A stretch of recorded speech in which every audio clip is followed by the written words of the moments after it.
Kimliğimiz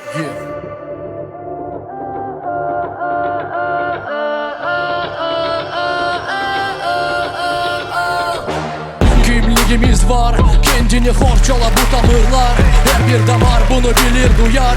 Geçmişi unutanın yolu dar. Bir adım iki adım uç. Omurga kartal gibi uç.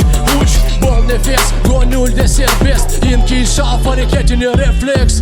Bu tabi tamırımızda geldi hoş sefa. Ruhuna gerek olsa da lac da var. Mına sana bugün de dev deva. Demek ki play bass ve dev deva. Dalganın gibi karın gelin gibi yol. Yalan bütünü yok olsun, açık olsun her bir yol. Oz kimliğini göster, tavırlarına hürmet. Nesilleri için temel, kanında saklı servet. Dağlar gibi eminim endi ve damarlar içinde akar. Bunu yaparız biz, olmasa kim yapar? Bu çıprada gereksiz, işte bu karar. Pisliği bırak, yaksa o saf taraf. Herkesten fayda gerek ve talap. Herkes kapital peşine çapkalap. Gemidi kapitan, ondak işte tamam. Kendimizi bilip ve kırmalayıp biz bugün olayık da İçimizde tarih var.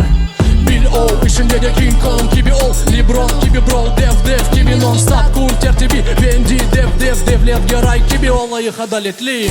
Benim için bu bir deva. Demek ki play boss ve devam.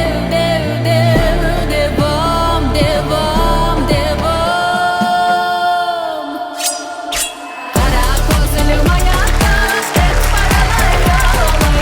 Kara gözlüm hayatta hep paralarla olay. Yaktı beni yandırdı kapkaralar yağlay.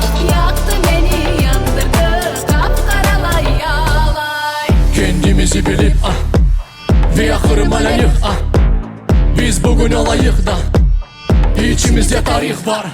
Dalganın gibi karın gelin gibi yol. Yalan bütünü yok olsun, açık olsun her bir yol. Oz kimliğini göster, tavırlarına hürmet. Nesilleri için temel, kanında saklı servet.